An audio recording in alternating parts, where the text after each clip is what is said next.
Bismillahirrahmanirrahim.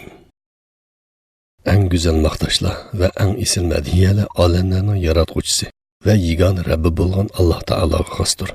Alloh taolani için qalbimdan mediyelayman. Uningga hamd sano aytaman ve shukr qilaman. Bizga haqdini yetkazgan Rasulimiz sallallohu alayhi va sallamga durud, duo ve salam yollayman. Onun oil tavbatlarına, sahabelerge ve ta qiyomatgacha uning yo'lida mangdigan musulmon qarindoshlarga baxt saadet tilayman. Assalomu alaykum va rahmatullohi va barakatuh.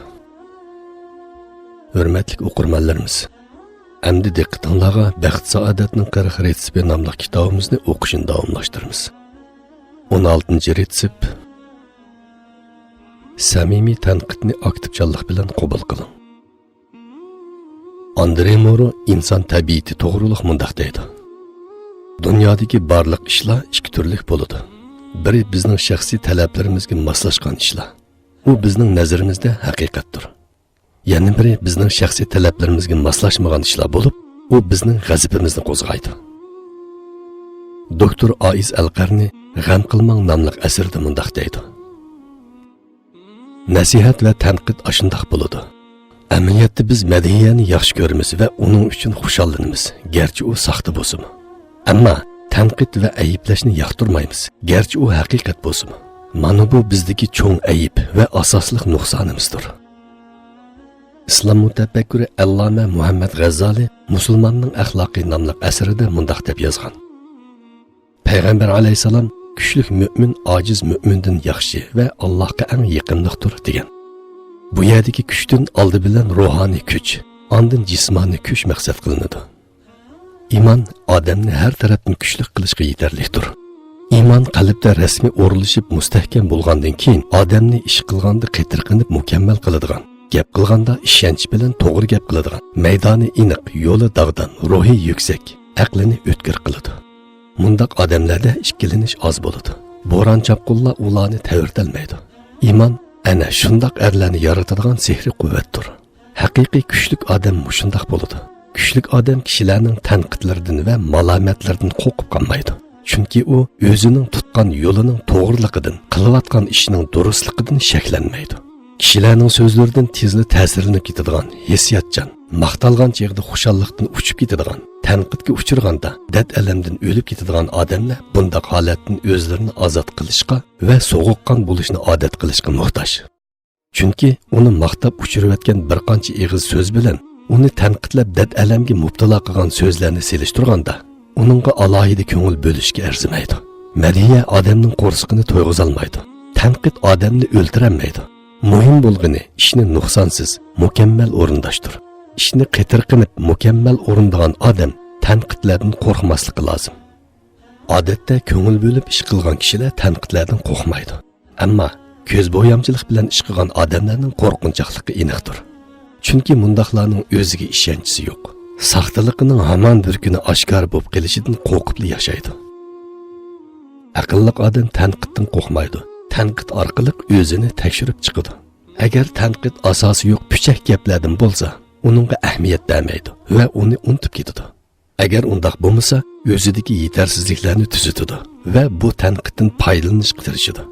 Qadimda bir oqil mening ayblarimni menga aytib bergan odamdan Alloh rozi bo'lsin degan ekan. William James mundaq deydi. Biror ish qilishga bel bog'lagan bo'lsangiz, uni ijro qilishga darhol kirishing. Shundala siz shu ish sababli sizga davaylab turayotgan g'amlardan butunlay xalos bo'lasiz. Tanqidmi qimmatingizga qarab bo'ladi. Hech ish qilmagan odamni hech kim tanqidlamaydi. Ammo biror ish qilgan, xususan biror utuq qozonganlarga madiyadan ko'proq tanqidlar yog'idi. İnsanlarning kundalik turmushida tanqid va tanqidlash deganlar bo'lib turadi. Shu aniqki, tuzatish berish va isloh qilish maqsadi bilan qilingan tanqidning foydali ekanligini hech kim inkor qilmaydi. Ammo tanqid birasidan o'chilish yoki utuq qozongan birasiga ko'z qizartish maqsadi bilan elib berilganda hargiz ijobiy natija bermaydi.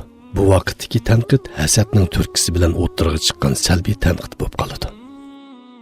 Islom mutafakkiri Muhammad G'azzali hayotingizni yangilang nomli asarida mundaq deb yozadi. Hasaddan iborat bu razil illat insonlar yer yuziga paydo bo'lgandan beri mavjuddir.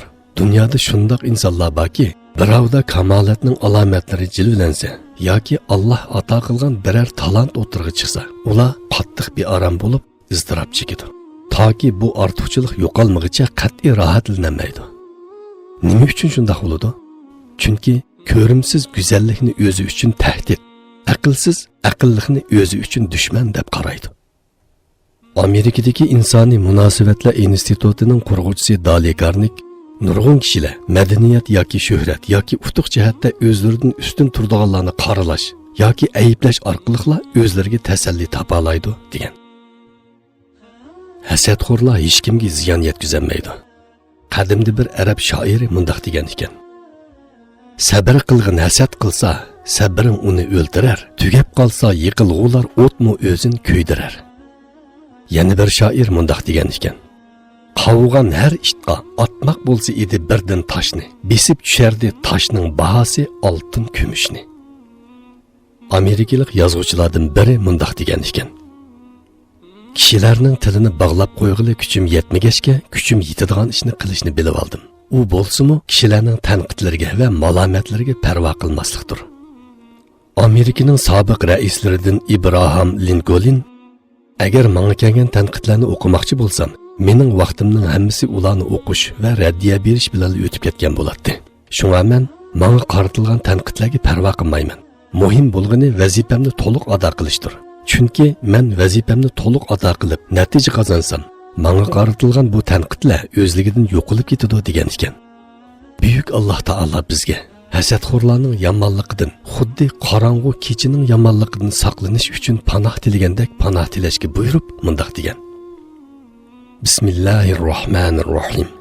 Qul a'udhu bi robbil falaq min sharri ma xalaq va min sharri ghasiqin idza waqab va min sharri naffathati fil 'uqad va min sharri hasidin idza hasad.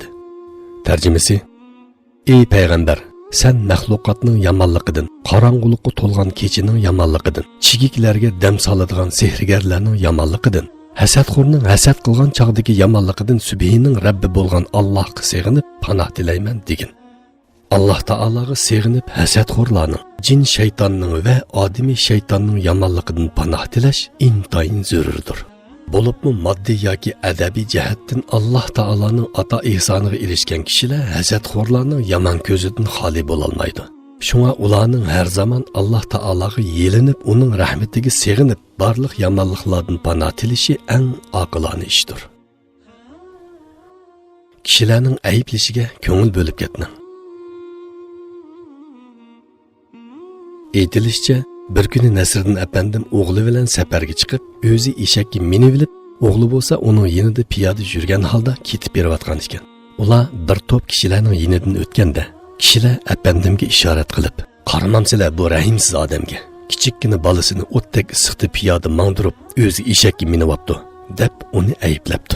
Apandim bu gapni anglab, darhol eshakdan tushibdi-da, eshakka o'g'lini mindirib, o'zi piyoda minibdi. Ular yana bir to'p kishilarning yonidan o'tganda, kishilar ularga qarab, "Tova, qaranglar bu ishqa. Ma qog'ish qipi bola yashinib qolgan dadisini piyoda mangdirib, o'zi eshakka minib olibdi" deb ayblabdi. Apandim bu gapni anglab eshakni to'xtatib, o'zimi eshakka minib olibdi. Shuning bilan dada bola ikkisi eshakka minib ketib o'tib, bir to'p kishilarning oldidan o'tibdi. Ular bu ikkisiga qarab, "Qaranglar, ma shafqatsiz odamlarga. Bechora eshakni qiynab, bir eshakka ikkisi minib olibdi" deb ularni ayblabdi.